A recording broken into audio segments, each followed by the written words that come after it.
Behold! The sword of power. Excalibur.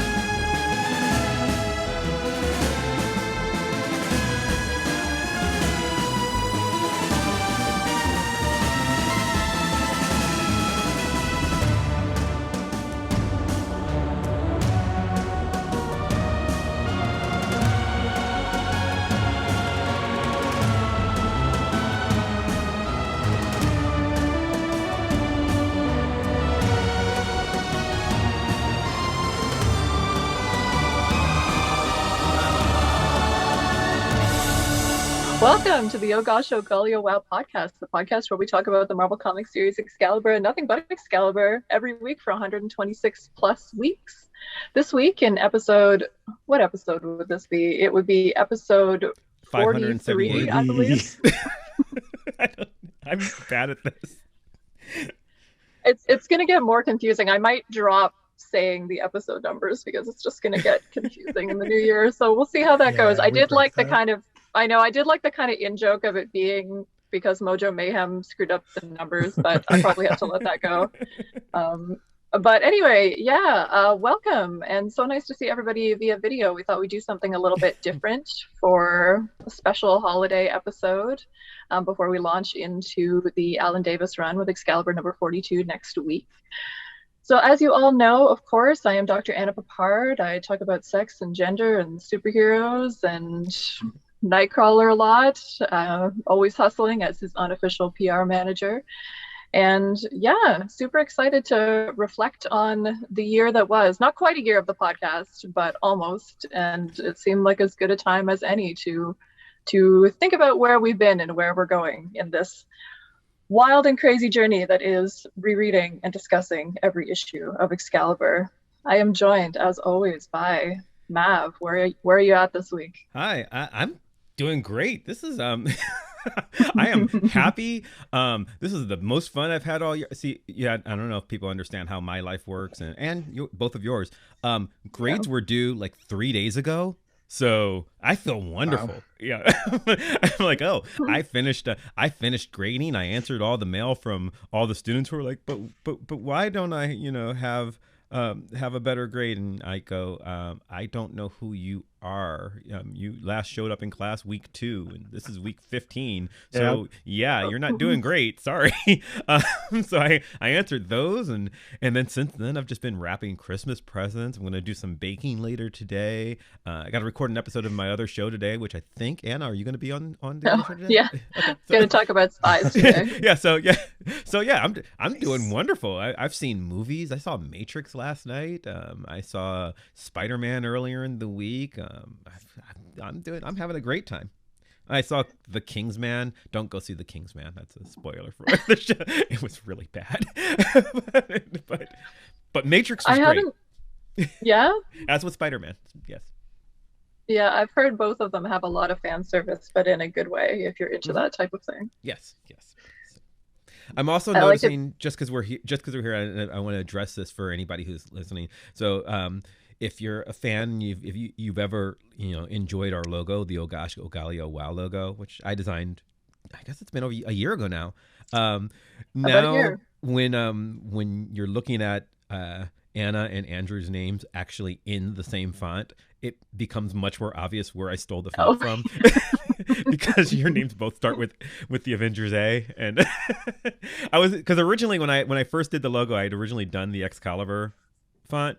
But the Excalibur font actually kind of boring when it doesn't just say Excalibur. It doesn't. It's just it's just a Gothic font. It's nothing special. So I was like, oh, okay. No one will recognize the Avengers font. And now well, if you use the actual letter A, it becomes really obvious. So you're welcome. Yeah. Well, it looks awesome. I'm like, really, I was just going to record like a regular old Zoom conversation, and then you came at me today with this setup, and I was like, oh my God, that was way better than what I was planning to do. So thank you so much. One of my many jobs was I worked in television production production like 30 years ago. So I know how to do a few things. I've had many jobs. Hey. I mean, hey, I took a Comtech class where we had to edit video onto other video, and it gets worse every time you try to do it. And I'm still shocked that we live in a world where I can make a video on my phone. Like I made that little video about the t-shirts, and I was like a total old person about it. I was like, this was amazing. I like got to just add effects, and I didn't have to like.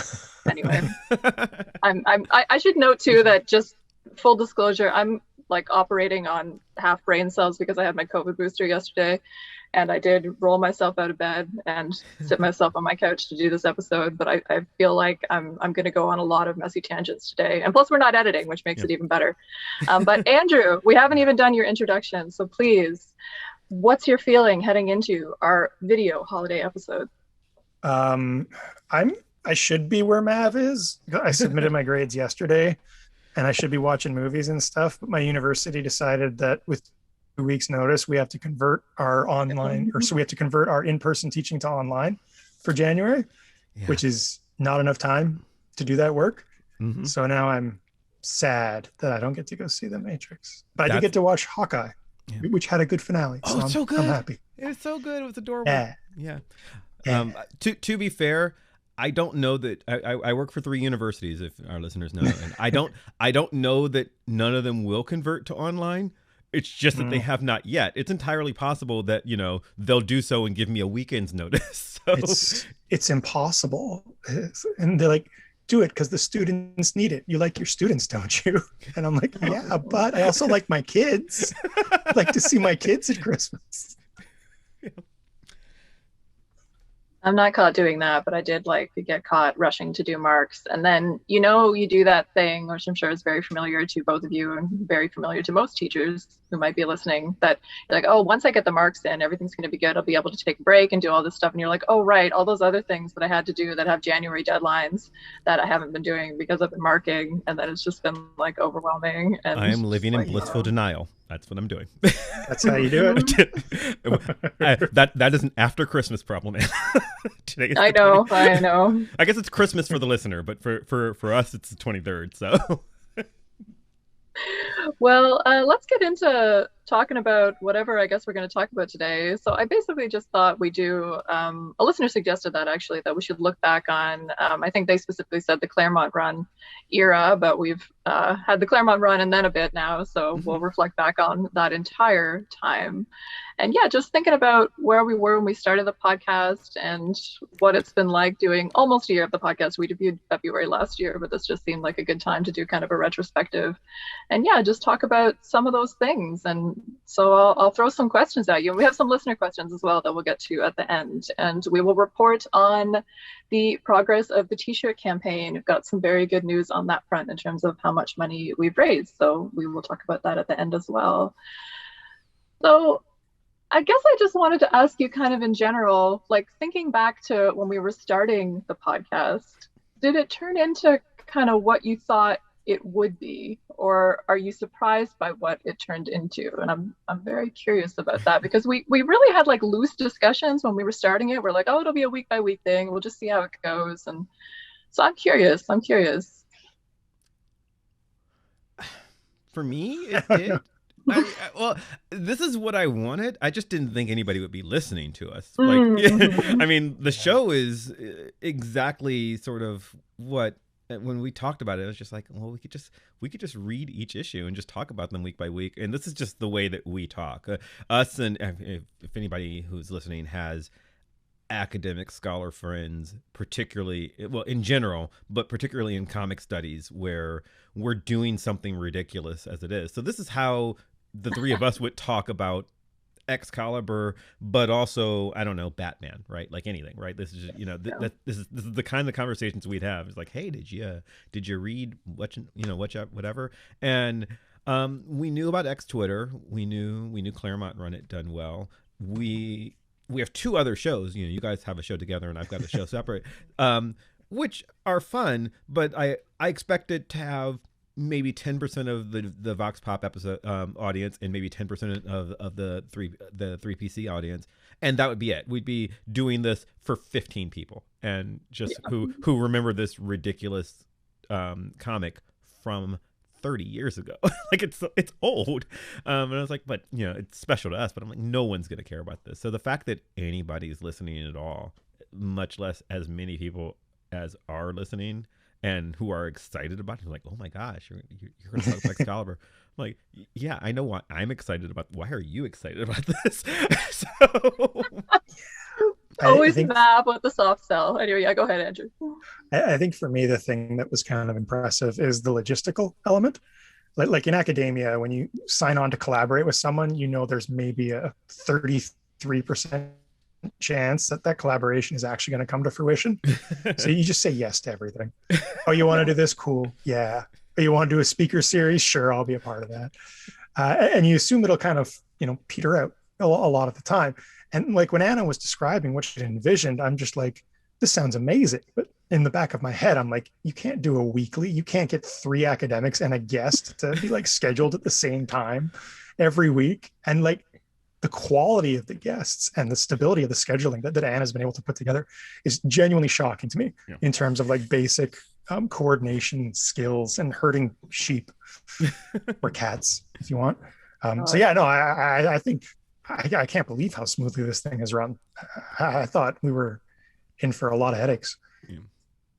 Oh, geez. Well, I am very uncomfortable with my organizational skills being complimented because I feel like that's not been one of my skills this year. Well, I feel like maybe I've put all of my organizational skills into the podcast and then let everything else slide. Maybe that's what's been going on. It's entirely possible. Well, because, the we all have been so good. Yeah. No, the guests have been great. I mean, I will say like what I kind of was hoping, and I thought that this was a pipe dream. I didn't think that we'd be able to pull that off. Really, I was like, okay, well, I think there's a lot of stuff to talk about in this series. And we know a lot of smart, interesting people, and know a lot of people who know a lot of smart, interesting people. And having a podcast is an excuse to reach out to those people. And our other podcast, Japan on Contrast, doesn't have guests, of course. So, yeah, I mean, just starting right from the beginning. I mean, I think I started to get a better sense of where kind of I thought was a good place to go with it around episode the Excalibur #4 episode where we had Sydney Heifler on talking about romance comic books. And I was like, oh, I really like this dynamic. We could have, because originally I was just like thought we'd have trouble getting guests, so I just kind of put the word out to all the people that we know, hey, you want to come on this podcast? We're gonna need guests because no one's gonna want to come on this podcast. And then so we just kind of line people up with whatever they requested or whatever. But then after that episode, it occurred to me, I was like, oh, right, I should be picking a theme for the episodes and trying to recruit somebody who can speak to that specifically. And I mean, that's not always necessarily relevant because we do have a mix of kind of critics and fans and scholars. Sometimes we just like to have somebody for whom a particular issue or the series as a whole is just really important to them and sort of make sure we get that angle as well. But yeah, I do. Well, it's easier for me to plan what we're going to do on the episodes where it's somebody's like specialty. Like if we can have Dan Yesvik on to talk about animal comics, you're just like, this is perfect because, or we did the manga episode with Mimi Okabe, and that's great because as we talked about in that episode, I'm not good on manga and I can learn a lot just by having Mimi on the podcast too, which is like, it's a little bit of a cheat too, right? Because you're like, I'm learning stuff as we're doing these episodes because we're recruiting these people to talk about their specialty. And how often, even in this world in which everybody has a podcast, how often does somebody really get invited on a podcast to just be like, this thing that you're super passionate about, that's super niche and nerdy? All Tell the time. us about that. That's for literally 20 minutes. that's literally what I do every week. I know. But yes. For a lot of people, they don't get to do that very often. So, because sometimes when we're reaching out to a guest, I'll be like, oh God, this is a big ask. They're not going to want to read this comic book and then do this because, a lot of time we have guests that don't know the series either. So they have to read the issue and be like, oh, what is this? But yeah, people have been super receptive to wanting to do it. And like, I think everybody that we've had on has had a good time. They've certainly lied to us and said they did anyway. So I am amazed at how well, and again, this is she's gonna blush and claim she's doing nothing, but a lot of behind the scenes is Anna. Andrew, you'll agree. Like this is like Andrew and I show up every week, and Anna does a lot of the planning. You do a lot more than that, but yeah. Coordination wise, like, because I do most of the coordinating for my other show, and I know how much work it is.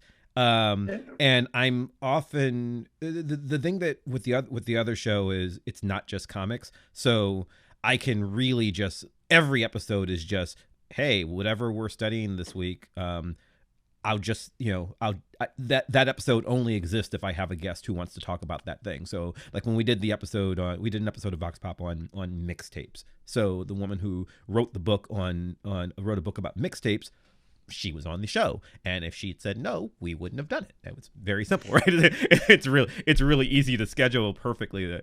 You don't have that luxury planning our show, because one way or the other, we're just going to have to deal with Prometheum Exchange. That's just something we have to do. And then the fact that you were able to find people who are like, yes, of course I'll come and do that. And it just like, I mean, if you listen to those shows, the joke was that I was going to spend I spent those 3 episodes trying to never actually mention about it, but we had to actually talk about it. And the fact that, anybody was willing to, much less 3 people were willing to come on and say, yes, I will read this really bad comic and reminisce about it with you. I was like, that's amazing. I mean, because it's easy to find somebody who wants to come on and talk about, the Warlord issue or Inferno. Like those are when people were like excited about those, but the fact that people were super into, I just want to be a part of this. This sounds great, and some people we don't even know, Yeah, no, I know, because we have people reach out and ask me to be on the pod. I mean, for the Prometheum Exchange episodes in general, like in particular, I'll just like do a shout out, thank you to the Comics XF community, because Andrea and Nola I got to know them through that and writing reviews for them this year. So I kind of just put it in the Slack, anybody want to come on, and they were both right away that they wanted to. So, so thank you. I guess, I don't know, I have just a sort of a bunch of like broad questions to have us think about. And I guess this is a really corny question, but I wanted to ask about stuff we've learned, because I do find that I learn stuff week to week, and whether it's about okay, this is again gonna sound really corny, but like stuff about myself, because we're reevaluating this series that meant a lot to us and revisiting it with these multiple lenses, and both within the conversation among ourselves and then with the conversations that we've had with the guests. I've definitely learned things, and yeah, I'm curious. I mean, are there things that you learned from certain episodes or from the experience in general? Yeah, I think, as you mentioned, the individual expertise of the guests has been amazing, and getting those different perspectives. And I really like just kind of the 3 different perspectives that we're bringing, because all I do is talk about Claremont's writing. I'm in my head, in his head constantly, right? Mm-hmm. So just getting to see how Mav reads an issue differently than I do, and how you do, Anna, as well. That's been really wonderful for me to start trying to get out of my own perspective and think about things from sort of parallax viewpoint.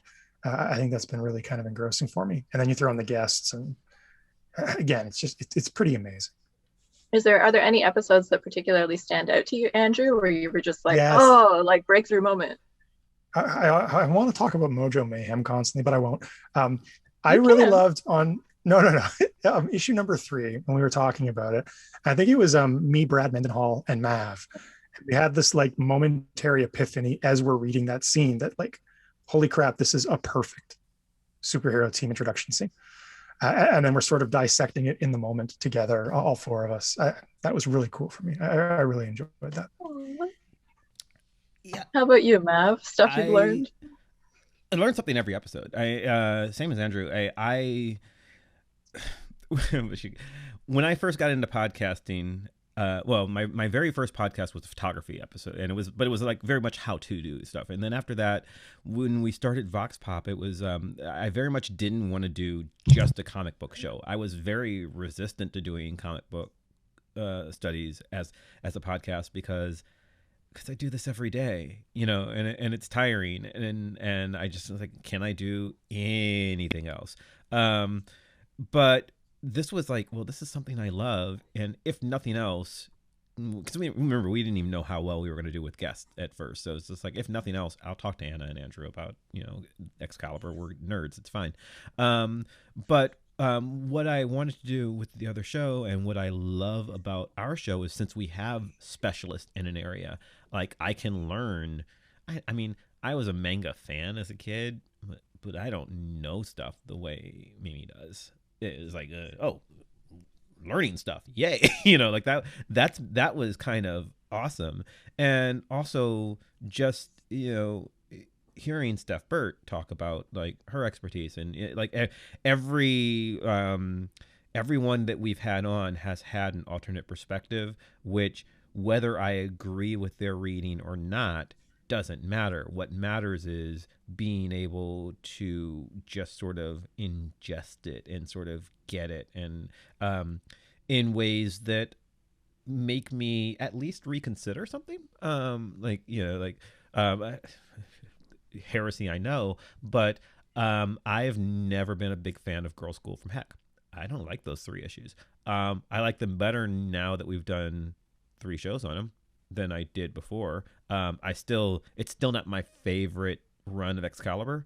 It's obviously not my least favorite, but getting to see 3 different people who seriously enjoy it and seriously see something in it talk about why was nice. Yeah, that one stood out to me too, as I'd never hated that storyline the way some people do, but I did know from friends that it sort of means something different to certain other people depending on your perspective. Definitely that, I had neglected the queer coding of it in my original read like 12 years ago. Not that I didn't see it, but I didn't sort of appreciate how significant it is in that story and how significant it is for a lot of people. And revisiting that and really seeing that was really, I don't know. Yeah, I mean, I think back to that episode with Valentine that I just loved so much, and her reading of Kitty and Phoebe was just so great, and I just became a hardcore shipper of them. I was like, of course, I love this relationship. I want Phoebe to come back so badly now. This is so important. That's how I was, because it's. I mean, I don't hate the story. It was just forgettable to me. But listening to Valentine explain, in particular, explain how much she adores it. Because it's clearly, if you go back and listen to it, it's clearly a very important comic book to her. And it's just and the not just the intellectual aspect, though that's part of it, but also just her sheer delight talking about it is, seeing those mixed together. That was really fun for me.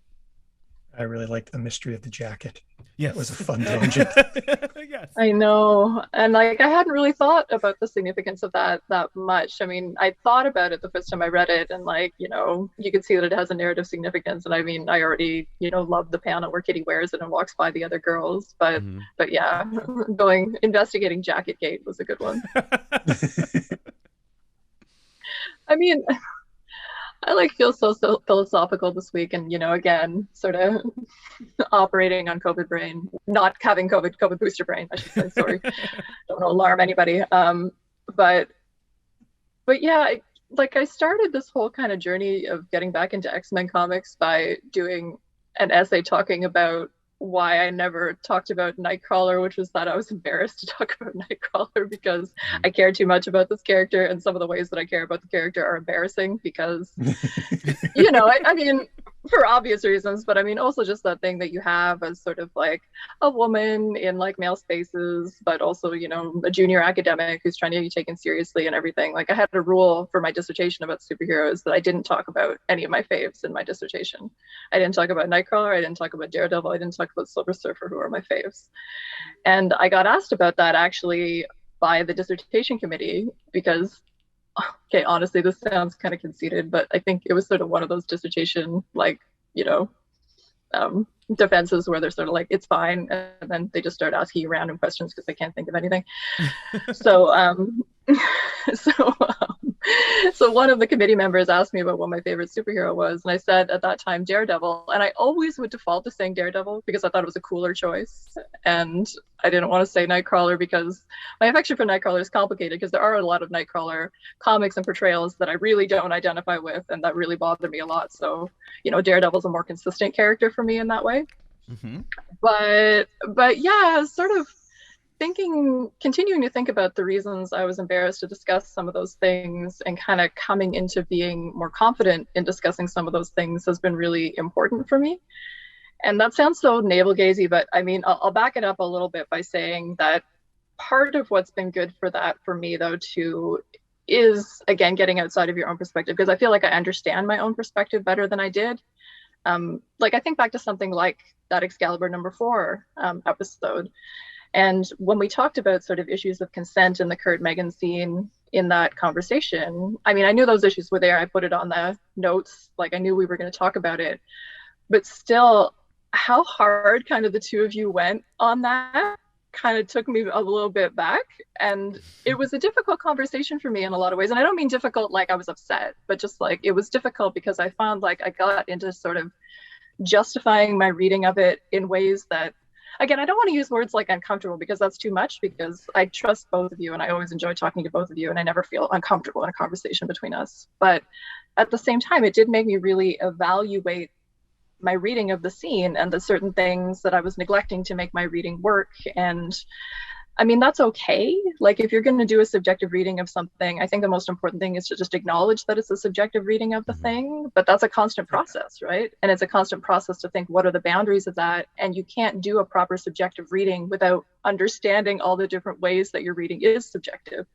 So after we did that episode, I pitched to Osvaldo Oyola at the Middle Spaces an essay about it, because I really wanted to, I was like, I got to work through this. Like, I still really love this scene, but I'm also seeing all the problems in the scene. And yeah, our conversation about it really, I hadn't thought that much about the ways that I invested in the shape-changing metaphor having to do with the Kurt Megan relationship. Like, I always just would quote the fanon thing of like, oh, well, Kurt and Megan was like fun, but like Brian and Megan belong together, blah, blah, blah. I don't ship them, whatever. Mm-hmm. And I mean, I ship them, I ship Kurt and, well, that's kind of like the fanon reading that I'd absorbed over the years. Mm-hmm. Like, that's what you're supposed to say. I'm sorry. But yeah, thinking back to just, I don't know, yeah, I'm thinking about the ways that my investments engender in some of those scenes.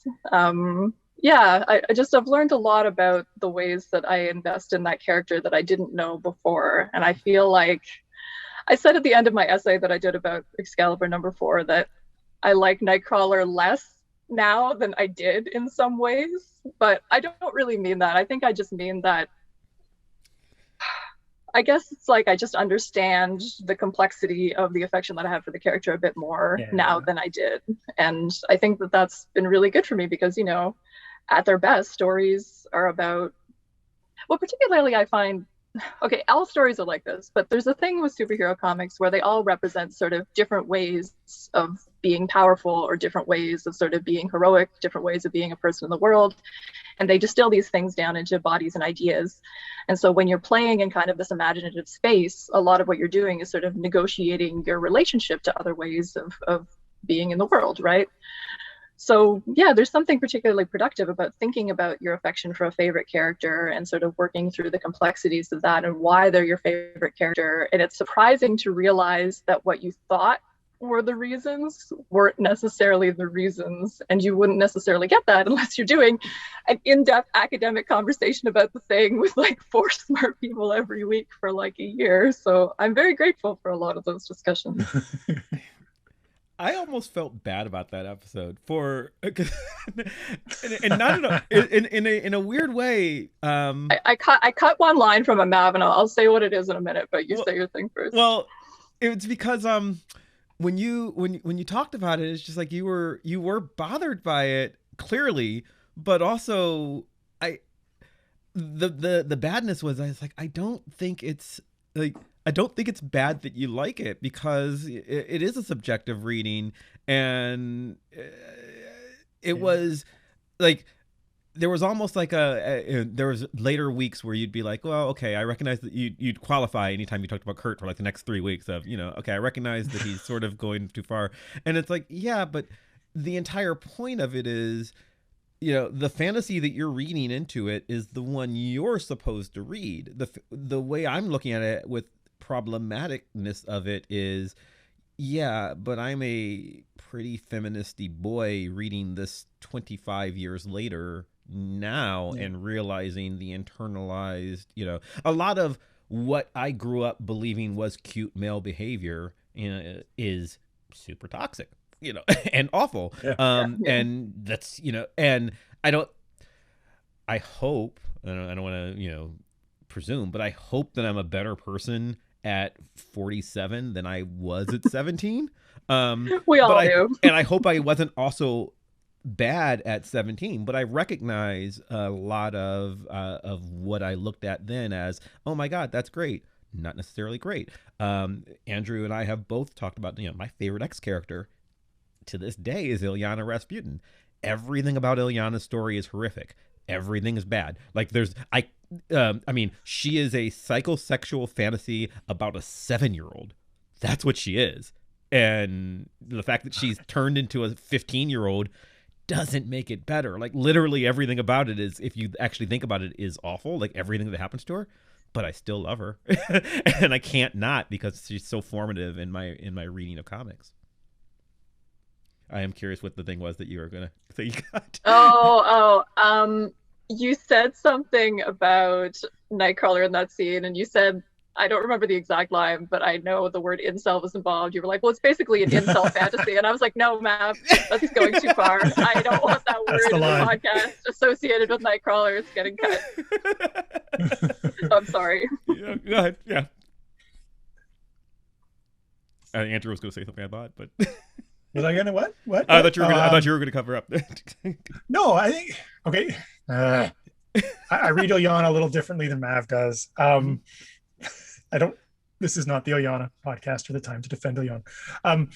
What I would say about the Megan Nightcrawler scene, I think the more important conclusion is that when you get that more like layered, complex perspective on it, the idea that it is both problematic and erotic at the same time, I think that's good scholarship. You know what I mean? Like that's what we wanted. And the article you produced for the Middle Spaces is amazing at capturing that and showcasing how these things need to have those layers of complexity in order to work. Because Kurt's character journey isn't just about being attracted to Megan. It's about the sense of shame and guilt that he feels for being attracted to Megan, in particular the way that he's attracted to her. So yeah, no, I think that was actually a productive horrible conversation that might have no, not horrible, not horrible. A scene that you really liked. It was a good conversation, but at the same time, it was funny because even like listening back to that episode, because I mean, obviously I listen to it many times when I'm editing it. And I remember at the beginning of the episode, I'm like, oh, I'm so excited to talk about this, one of my favorite issues. And then the conversation ended up being kind of like, and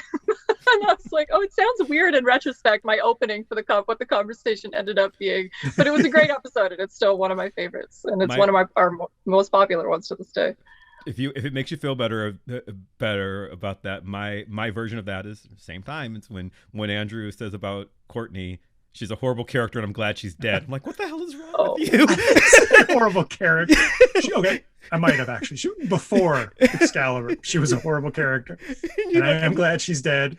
That was poignant storytelling. I was like, he's I'm just like. Well, maybe that leads into something else I wanted to ask you, which was, is there stuff from previous episodes that you're desperate to revisit? Like conversations that we've had where there was something that you wanted to add to it or an aspect of it that you wanted to revisit, I mean, it could be in a way that you weren't satisfied with it, but I want to keep it light today. So, nothing too intense on that front, because I think we're happy with all of our episodes regardless. But yeah, I don't know, anything that you sort of in retrospect would like to revisit, I guess. Well, Matt's already shaking his head. Wow. Yeah. No, I like. I mean, perfect. I like the show. I like imperfection. Yeah, wabi-sabi aesthetic. There are times where people, where we'll see comments from listeners on Twitter, where like, oh, I hadn't considered that, but I certainly don't regret any. I mean, I like to think of the things that we learn after the show as an extension of the show. The show isn't just the show isn't the three of us explaining Excalibur. The show is the three of us opening up an academic conversation about Excalibur and learning, same as everybody else. So yeah, that's fair. Yeah, and definitely I've had that response too. Like there were times where, I mean, the one I was thinking about that I kicked myself for about a little bit, and it sort of came up because I tweeted about it when we were talking about, this keeps coming up because I know we've talked about it on other episodes, but we were talking about the gender of the gargoyle in Inferno. Oh yeah. And I remember the way that I posed the question is the gargoyle a male or female? And I really wish I'd posed that differently in terms of, I wish I'd said like, does the gargoyle have a gender? And I feel like I closed off the conversation by not asking it that way. And, you know, someone pointed it out on Twitter and I was like, you're absolutely right. I should have asked it that way. And I regret it in retrospect, but that was a good thing. Cause I mean, I did think about, you know, why I asked it that way and like commit to like not asking such a question that way in the future, which I should have done the first time around because I do know better. But yeah. I mean, I agree that would have been a better way to ask it in retrospect, but the good part about it is because you asked it the way that you did, I now read that and consider the gargoyle non-binary. Never had before. I was surprised when you asked it because I was like, well, the gargoyle is clearly a boy. Who doesn't think the gargoyle is a boy? Kurt's flirting with this boy gargoyle. What's wrong? And then I think both of you, and who was the guest that week? I don't remember. But like I think everybody else was like, it was with Matt Linton, I think. Wasn't it? Maybe because I remember everybody else was like, oh, it's a girl, and I'm like, it is. I was shocked. So I mean, I liked the conversation we ended up having about it, and like I do know why I asked it that way because I was making a presumption that the comic book would present gender in a binary fashion, being a comic book from 1990, and that's why I asked it that way. But I still wish I had asked it differently. Because we kind of got to that place with it, you know, that it's ambiguous, but like at the same time. That was a cool and then just like other little things that will like make me mad. Like, you know, one of our listeners pointed out that we didn't talk about the Bride of Frankenstein imagery with Megan and Inferno. And I was like, Mav was like, I had a note about it, but we forgot. And like, I was like, shoot, because it would have been such a good like thread to talk about. I mean, our show could be 6 hours every week and we'd have fun, but I think everybody else would be like, why? and I'm sure our listeners are gonna be like, no, do more. No, the editing alone would kill Anna. But it already does. Yeah, but I just there's always more, which again it's not just this is gonna be very inside baseball for academics. So I apologize to any listeners who are just just comic fans. But one thing that and that I don't mean that in a negative way. I mean this is in a positive way. Once it's gonna be very obvious once I say this. Being an academic is lonely in a lot of ways. The way our job is supposed to work is you're supposed to think deep thoughts about something for 6 months, and then you're supposed to write about it and publish it in a journal that sees the light of day a year after you wrote it, if you're lucky. Yeah, I mean, sometimes a couple years, sometimes more. Yep. And so it literally is. There are things where somebody's like, "Oh, that thing you wrote," and I'm like, "What thing?" I mean, Andrew, you made a joke about it on the show once. You're like, "Oh, I think I published on that before," and you're not joking. You're just ridiculous. You literally forget. I read stuff that I wrote, and it's like, did I think that? My point being, the journals are not read by that many people. It's a very insular community, and you find out the conversation that happens around it is when someone else reads something that you wrote, they have a thought, and they do the same thing, and then so by the time you're reading their response to you, it's 4-5 years later. It easily can be. So it's lonely. Comic book geeks don't work like that. In comic book fandom, you have a thought and you go and hang out at your local comic book shop on a Wednesday and you discuss it, or you do it on the internet. You do it on Facebook or Twitter or on a podcast. And it's silly, but I love being able to listen to Simply Amazing or the Ex-Wife podcast, or some people who have been on our show, like Geppetto, right? we can listen to our friends' comic book podcasts and hear alternate takes about stuff, and it's an immediate feedback, and I would extend that to the Twitter conversations that happen with the reader. I mean, I guess, and we talked about this a little bit a few weeks ago, where I said, Andrew's livelihood is Claremont. And you're like, I've never made any money. I'm like, yeah, but you're, yeah, but it's like, yeah, but it's like, yeah, but you have an academic career such that it is, because again, academia doesn't work the way people think it does. But like you publish daily on Claremont, and then people respond to you daily, which is amazing, and I am jealous of that. And this show gives us that to an extent. I mean, like my other show, like I said, I'm frequently not an expert in whatever we're talking about. It's someone else's research. Sometimes it's mine, but a lot of times it's someone else's research. This is, we talk about something every week, and it's always something I've read. It's always something I've thought about, and then being able to listen to academics and non-academics say, oh, did you think about this? Even when it's negative, and our listeners on the show are pretty good. Andrew, Claremont listeners aren't always.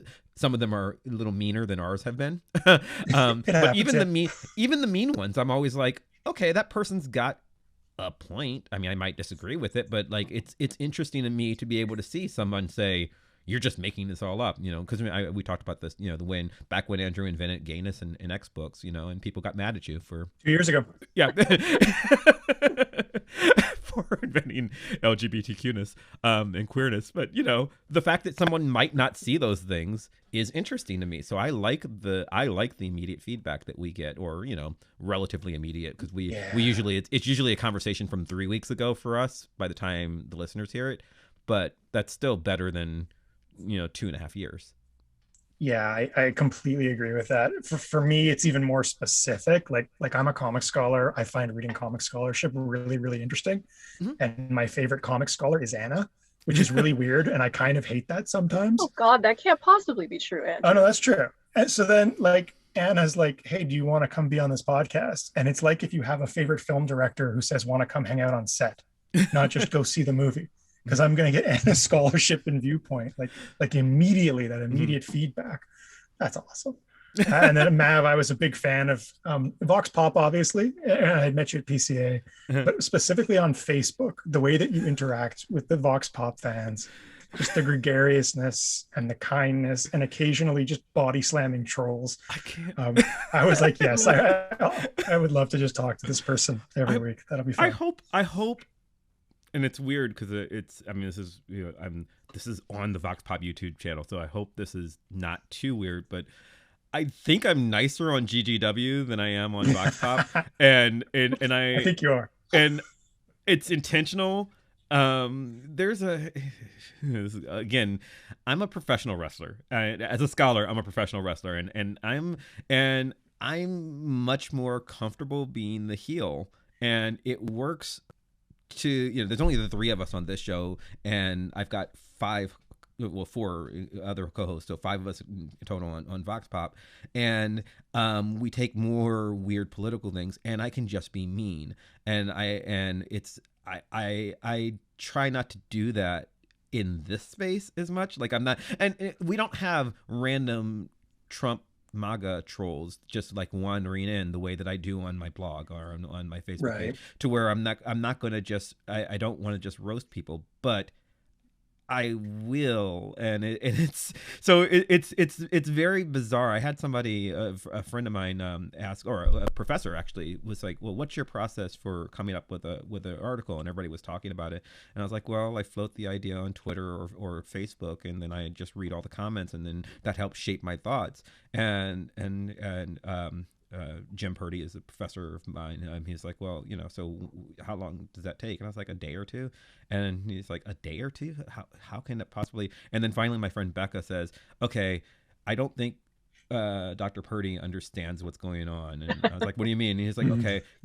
And I said, Mav, he thinks you're talking about responding to 2 or 3 people. And I was like, oh, no. And he's like, well, how many Facebook responses do you get? And I'm like, I mean, on average, 100. It's like, how do you do? It's like, I don't know. It's just, I say something and I try to say it funny, and then like people argue with me, and like sometimes and the best people are the stupid ones, because then they give me a lot of, they give me a lot of things to think about for when I actually do want to go and do the real work. So I kind of, and Anna, you run the GGW Twitter, so like I don't have to answer anything. So it's nicer because I can just be like, oh, I'll only answer the people that I want to, in a way that when I'm being at Chris Maverick, I can't do that, right? I have to deal with all people.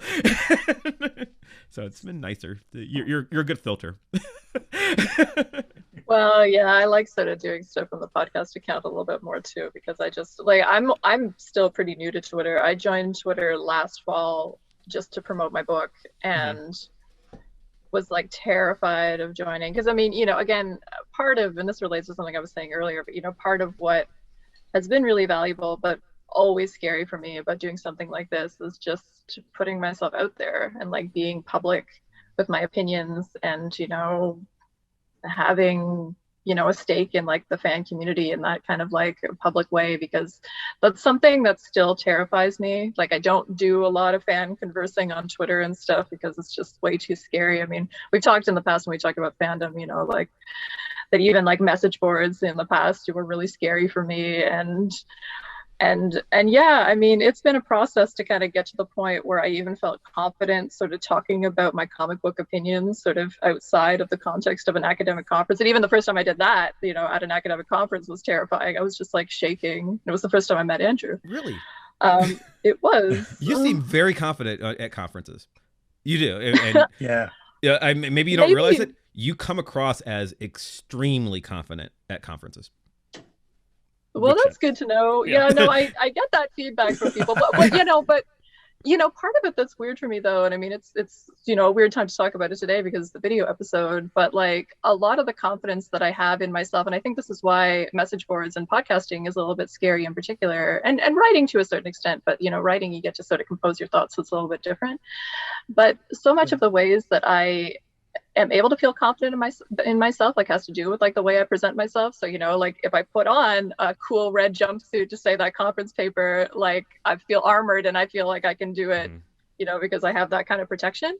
And then when it's just your voice, or like you're just like an anonymous thing in a comments thread, you don't have that. I mean, comment thread, or something is even scarier because you don't have your PhD to back you up. You're just somebody, right? And I do think that's really valuable. Like I've learned a lot from having that taken away and kind of, having to just like explain yourself and, converse with people without that protection. And I think that that's really valuable. But I think having to do the podcast and just kind of it be my voice and stuff has been valuable for me too. Like to not sort of have that armor and have to get out of that a little bit. And again, it's always scary for me. Like, I mean, I really do get scared, and especially I also thought the podcast would get listened to by 10 people. And then when it became clear that it was being listened to by more than 10 people, I was like, oh crap. That struggle of like, I want people to listen to me, but also I'm terrified that people listen to me is very real. And yeah, I think that's something that I think a lot of pop culture academics, when you're trying to do the public scholarship thing, especially kind of tend to feel. But yeah, it's been an experience. It's been a very educational experience in a number of ways. And, a positive experience in almost every way. I mean, there are struggles from time to time with confidence and whatnot, but yeah, I mean, yeah, we're not complaining. Yeah. Anybody who no, listen to our show, thank you. Seriously. Yeah, seriously. Like, we're not telling you that we want you to not listen. We're like, no, seriously, we're so grateful that you get something out of this little wacky show. But at the same time, yeah, definitely thought it would be like 5 people I knew and like, maybe my mom sometimes. My mom has never listened to it, so I was wrong on that prediction. My mom does not. Yeah, my mom doesn't listen to this show, and is more likely to listen to my other show when my wife is a guest than when I'm on it. She's like, well, you're on it every week. I'm like, you know her phone number. You can talk to Stephanie whenever you want. She's like, yeah, but she's always got smart things to say. Thanks, Mom. I love you too. Yeah, it's weird. I mean, it's the thing that we were just talking about, where like I love the immediate feedback, but also you go into academia because you like this life of just like, particularly not just the academia, but literary studies, the things that we do is I want to sit there and do the geekiest possible thing, right? Like it's nerdy programming computers. It's really nerdy when you're like, I'm going to read comic books and analyze them. Like that's a really nerdy, odd thing to do.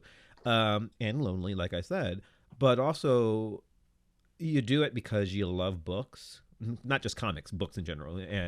And the way academia, the profession is set up, since it's set up around this publishing model, that it makes for what should be a collaborative experience. It makes for a very lonely kind of collaboration. And, 2,000 years later, this podcasting thing seems to have figured out a way of fixing it. So like, I love that we can, we love academic conferences. How we all met. When I met both of you you guys knew each other before, but I met you guys at PCA. And that's how we got to be friends. And what's great about something like PCA or any other academic, MLA, CSSC, like they're all just like, we're going to go and just talk about our thoughts on this nerdy hobby that we've made into a profession by the grace of, whatever gods you believe in. And I love that I can do this every week. I really do. It's so weird that anybody cares, but I am super thankful that they do. Well, God, I will say, we'll get a little bit like patting ourselves on the back here with it, but that I could not believe that you both signed up to do this. Like, I was like, oh, Mav is way too busy. Like, he can't do this every week. And then when Andrew, like, I assumed Andrew wouldn't want to be involved. I was like, oh, Andrew's like too much. Like, he's got his own thing going you have on. Children, like, man. Yeah, like you're already doing all the Claremont thing, and I was like, I just couldn't believe that you both wanted to do this. And like even now, I'm like always like apologizing. I'm like, we're gonna do an episode next week. Is that okay? I know you're both really busy, but we have to stay on schedule. I'm really sorry. And I'm like, that's like the tone of my texts to me. So it's gratifying to know that you both enjoy it so much. Very much so. Yeah. And it's somebody, if you love the thing you'll do, you'll never work a day in your life. And then that's a lie. If you love the thing you do, you'll work all the time. But this is fun. It is the same. It's weird because my biggest hobby is the same thing as my job. Right. But doing both shows, I don't want to piss off my fans of my other show. Doing both shows is the fun part of the job. Right. Like it really is it's where I don't have to sit there and look up Foucault quotes to like justify everything I believe. It's being able to like sort of do this in the abstract is it's not that I don't have Foucault just running in my head in Kant and, Marx, but like being able to like sort of do it real time with other smart people is super enjoyable. Personally. Well, can I ask you another hopefully enjoyable question about enjoyment? Segue. But like, is there flawless? I know, this is so flawless.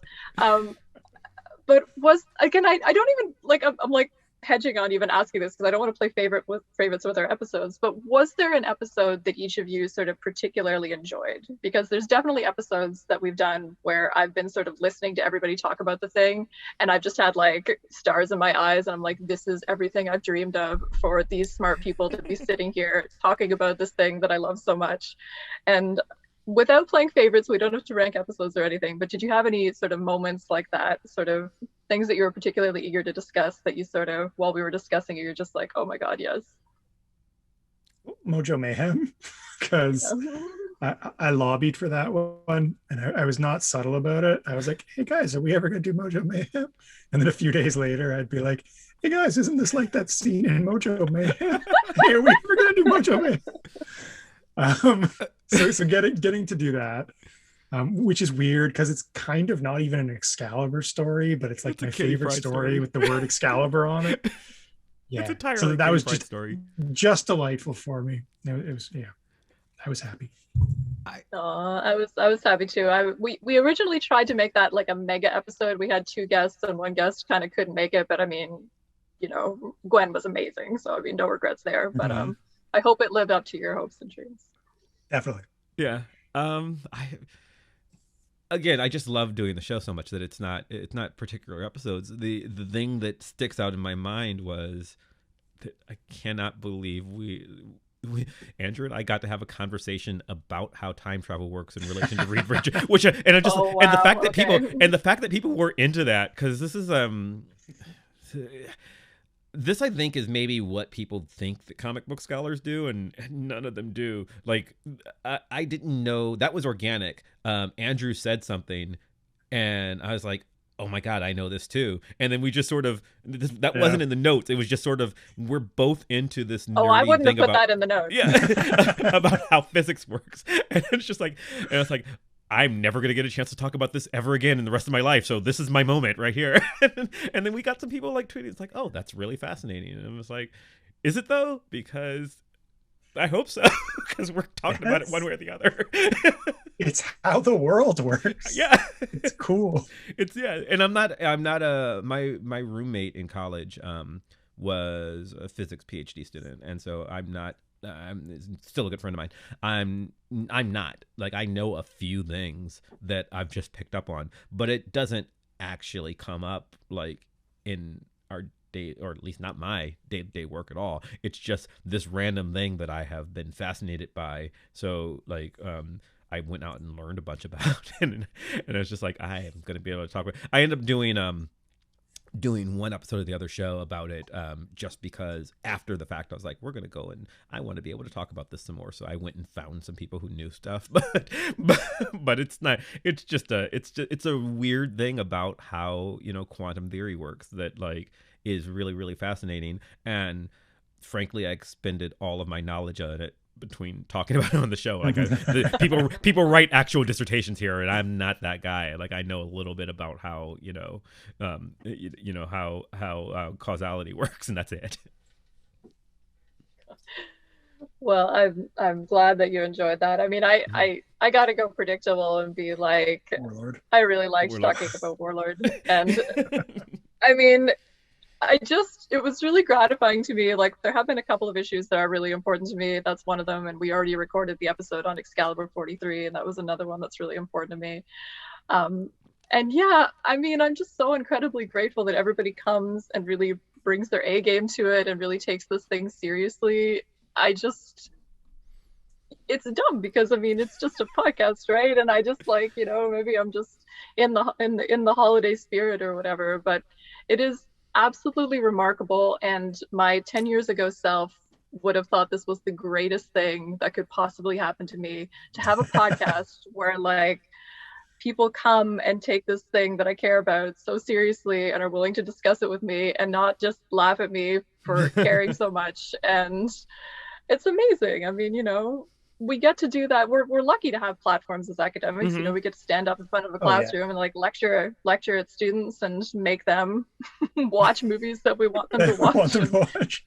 Yeah, like, it's just, we have scholarly defenses for why we're watching those things, but we all teach pop culture, so it's always a little bit of ACA fandom working its way in there. But yeah, I don't know, just there were definitely moments in that conversation where I was just sort of listening to people talk and just being like, oh man, and like I've just removed myself from the podcast and was just a listener for a few moments. And certain guests too, when they've just I don't want to play favorites, but definitely some of the insight that Stephanie Burt brought to Kitty and Rachel as characters, and hearing Nola talk about sort of disability in X-Men, I sort of really enjoyed some of those conversations a lot too. We have some like listener questions and stuff that we can just talk about briefly, and then we'll wrap things up with just some updates about where we are sort of 1 year into the pod. I mean, we had a couple of questions about process, and well, here, I'll just read it the way that it was written to us. This is from Jamie James Wagner on Twitter. They say, how do you all manage to so consistently navigate disagreements without it ever being awkward or confrontational? Don't know if it's never awkward, but I'll take their word for it. There's never really any mom and dad are fighting vibes, despite a pretty steady supply of sometimes drastically different viewpoints. And actually, I liked that question a lot because, I mean, it gets back to something I think that Mav was saying too, that you're nicer on this show than on your other show. And I'm a bit tender, you know, like I'm a bit like, I don't like conflict. So like, I wonder how much that's kind of me kind of just like imposing that on everybody. I like it to be sort of a low emotions zone in some ways. But yeah, I don't know. Did you either of you have thoughts about that? Because that sort of gets at how you run kind of an academic conversation in general. Because I mean, some other podcasts are like very conflict oriented, especially sort of fandom podcasts and stuff, and ours very much isn't. And yeah, Andrew, go ahead. Just gonna say, I think it's part of our training, realistically, right? Like, in order to be a good educator, you have to create safe spaces, and you have to create open dialogue where people are not, you know, confrontational or afraid of being confronted. So for me, it's completely reflexive. I was worried about that going in. I'm like, I don't fight with anybody. That's going to be boring as hell. But I'm glad people don't hate that.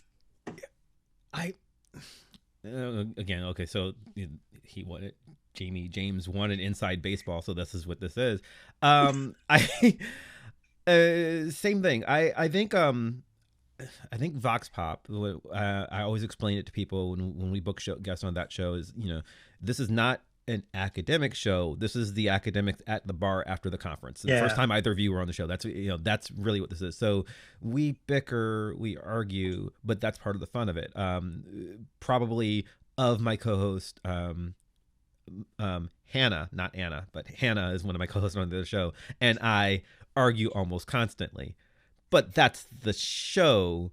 We love each other. And when she first joined the show, because she wasn't there at the beginning, somebody wrote and said, "Oh, please don't kick her off." And I was like, "Why would I kick her off?" And it's like, "Well, you don't agree on anything." And it's like, "No, but I like her. That's why she's there." Like, that's the, you know, like, it's the fun of arguing with her is sort of that show. This show's not that. This show isn't at a bar. This show is the lounge. You know, it's very it is very, this show is intended to be much more, I think of this show the way that if I were teaching a 400 level, you know, senior seminar on comics, where we're going to do a deep dive on one monograph written by, you know, a couple dozen people. You know, we're going to spend the rest of the semester just talking about Excalibur.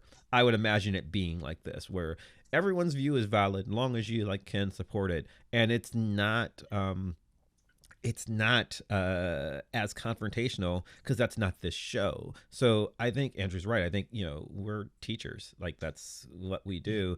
And one of the things that I think is hard for people who don't teach literature for a living to understand is when I teach freshmen always enter going, "Oh, I don't want to say anything because I don't know what the right answer is," and you know, and you're afraid. By the time you're a senior, and certainly by you're a grad student, you're like, whatever, you know, this is my book, this is my reading of this book, and I'm, you know, I'm right. And trying to get the freshman lit student to be where the grad student is part of the job of the professor, right? Like, if I'm teaching a lit seminar, I'm trying to get you to take a chance. And I've had so many. I had a non-binary student who once was, I don't remember what we were reading, but they were like, "Well, this is probably stupid," and I'm like, "No, stop saying that.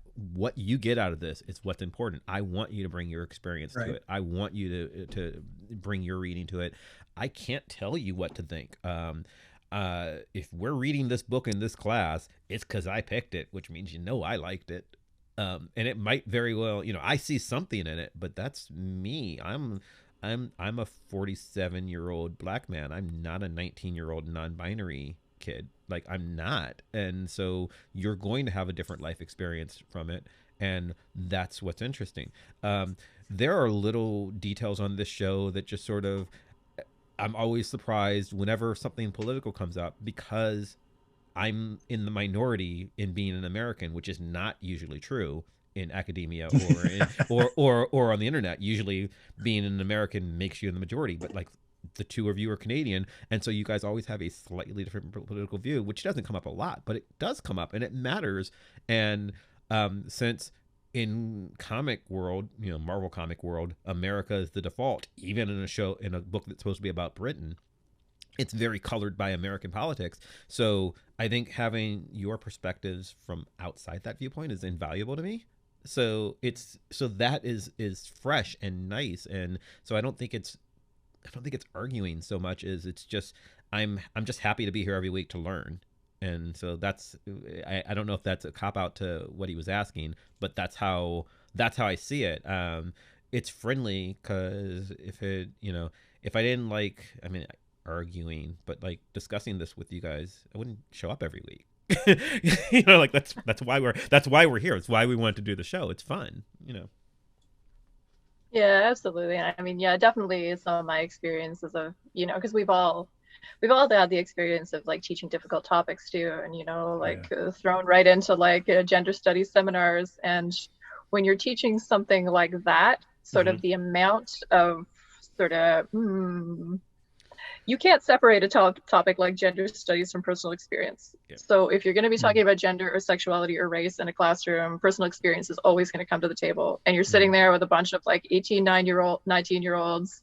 Emotions are high. You just read a difficult book with, lots of rape, incest in it or something. Yeah, like something, right? And you have to sort of talk through it, and you have to talk through painful stereotypes and this kind of thing. And I'm sure it's hard to quantify how that experience sort of dictates who we are now as people who discuss things, but it has to inform it, right?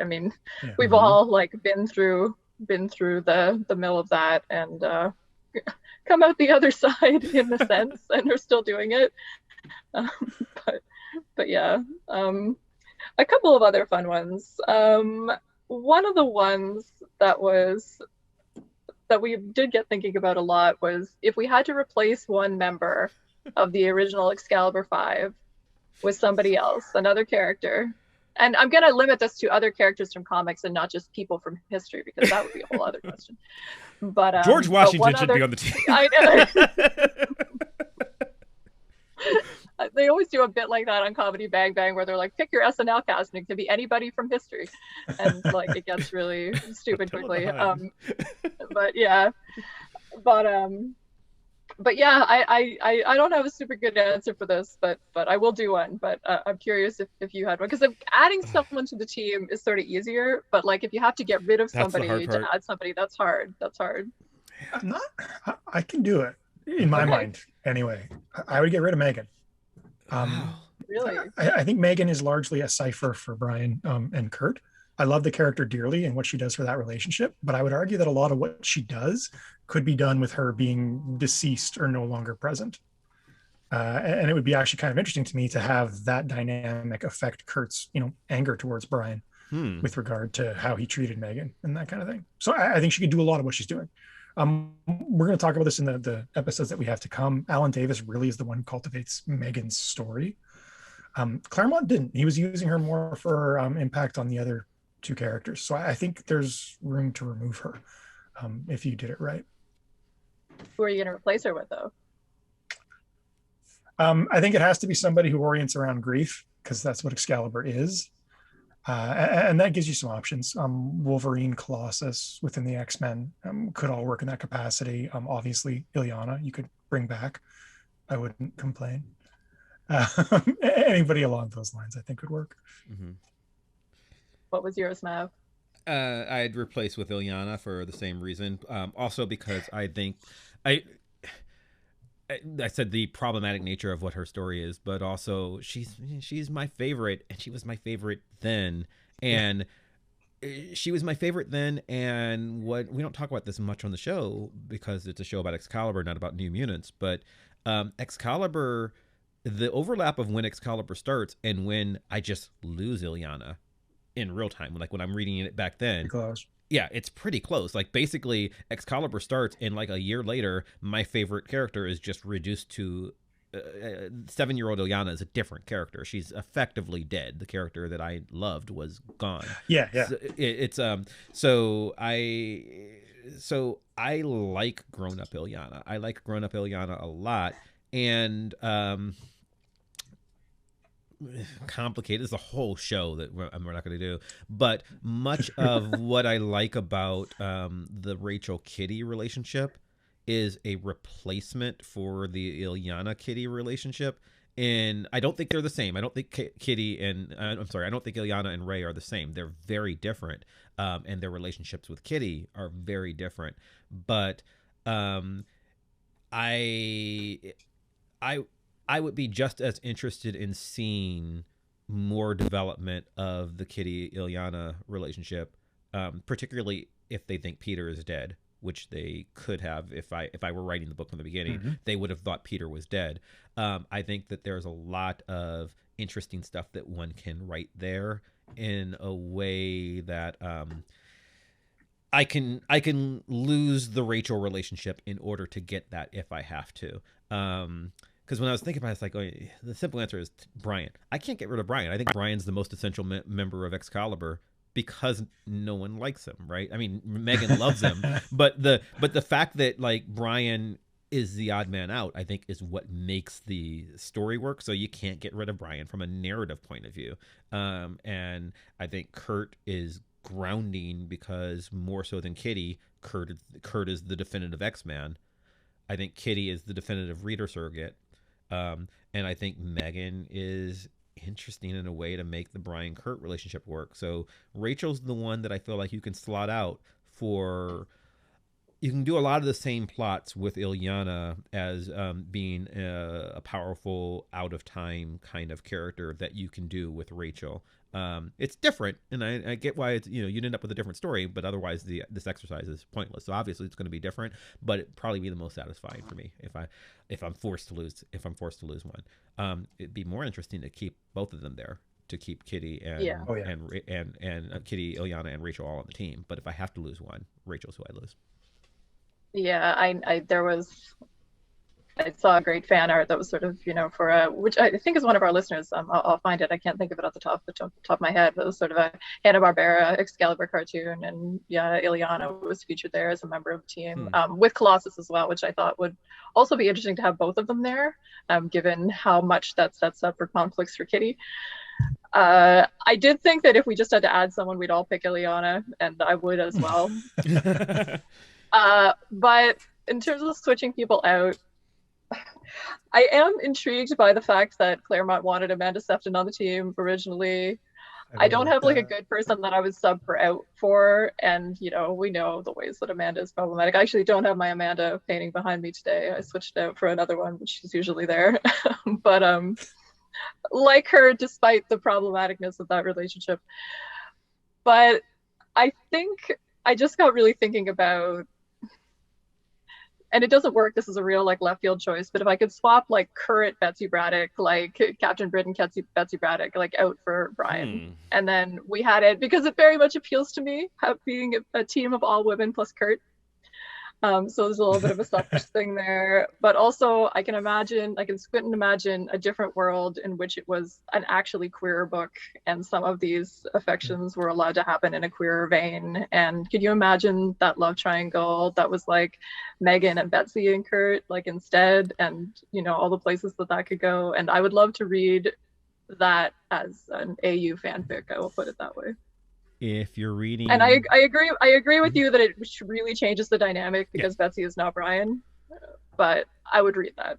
If you're reading current, at time of recording, X books, there is, and I know Anna's sort of fallen off the wagon for various reasons, but there is sufficient reason to be shipping Ray and Betsy right now. Yes, there is. I'm just trying to be vague enough for anybody who's catching up and non-spoilers, but there's sufficient reason to where that could be an interesting story. And I always wonder about the possibility of romantically involved telepaths, just in general. Yes, that is an interesting question. And I mean, I don't really have an opinion on the like Betsy Kurt ship, which is one that Claremont seems to like for whatever reason.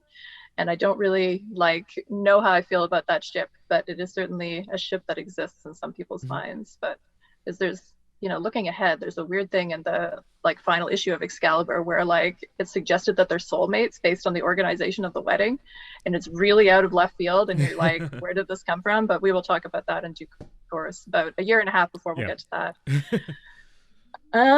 I guess like that's pretty much it. We had another couple of questions, but well, okay, no, I'll ask this one and then we'll just do the wrap up of some housekeeping things. But yeah, one of our listeners wanted to know, because we're talking about Marvel and Excalibur on this podcast, obviously, do you have a favorite sort of DC character franchise that we obviously never get to talk about on this particular show?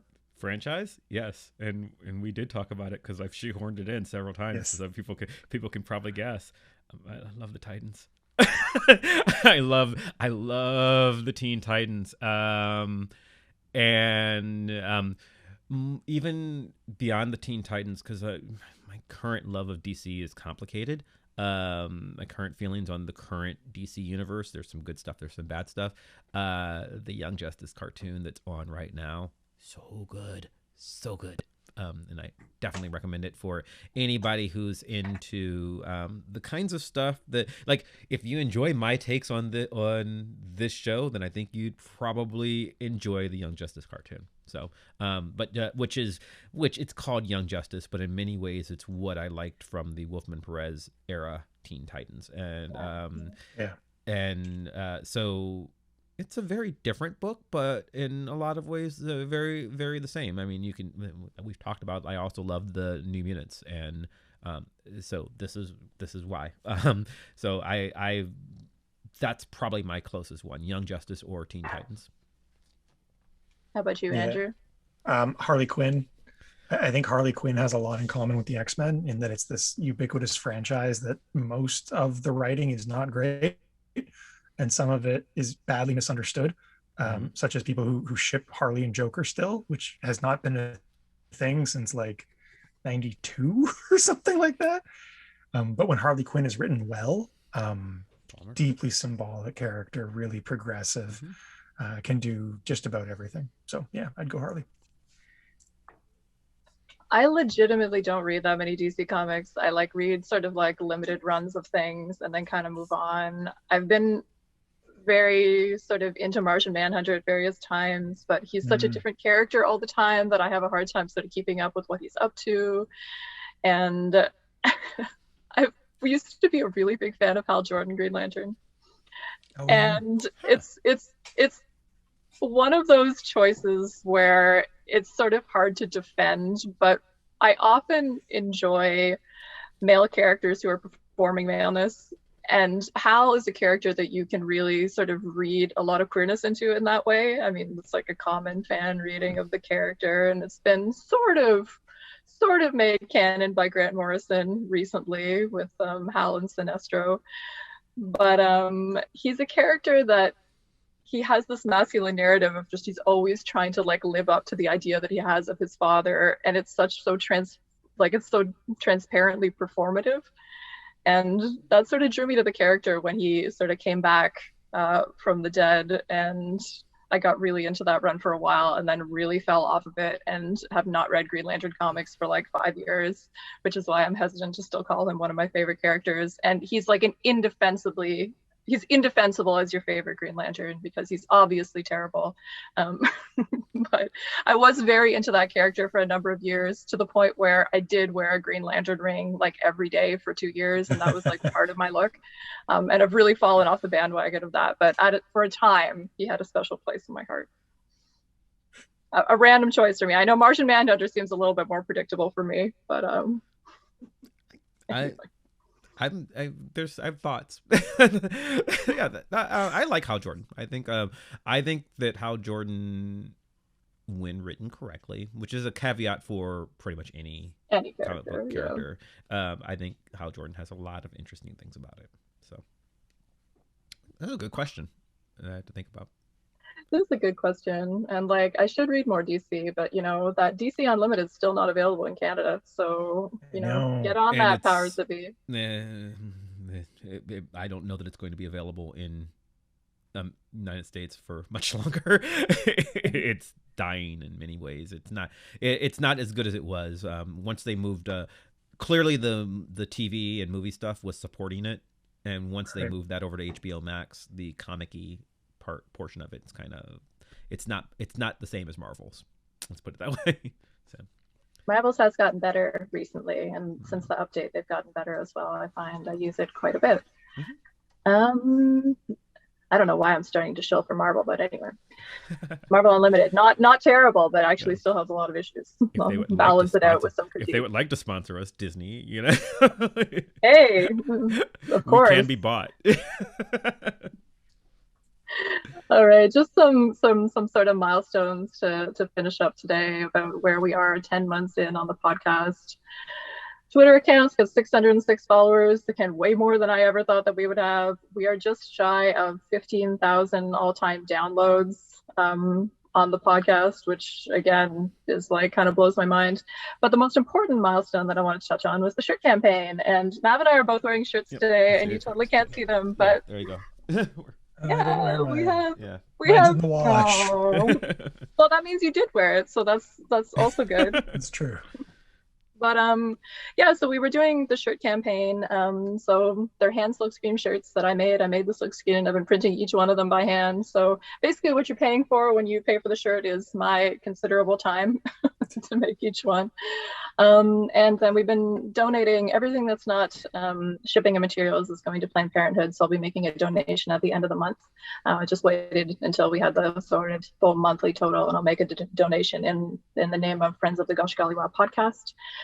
So we have made, so this is the amount of the donation money, like that is going to Planned Parenthood. We have currently made $696 Canadian, which translates into $541 US, which, you know, it's not going to change the world, but it is a significant donation, and it feels really good to kind of give back a little bit on an issue that's been upsetting me a lot this year, both in comics and outside of them. And it is not why I did the shirt campaign. I did it because I'm upset about real world events, but definitely there's a little bit of a heart-hearteningness that our podcast that talks so much about the importance of sexy Nightcrawler could raise money for Planned Parenthood at a time when he has expressed some rather upsetting views about reproductive rights in comics. And again, not the reason that I did it, but I can't deny that that was sort of on my mind as I was printing shirt after shirt after shirt.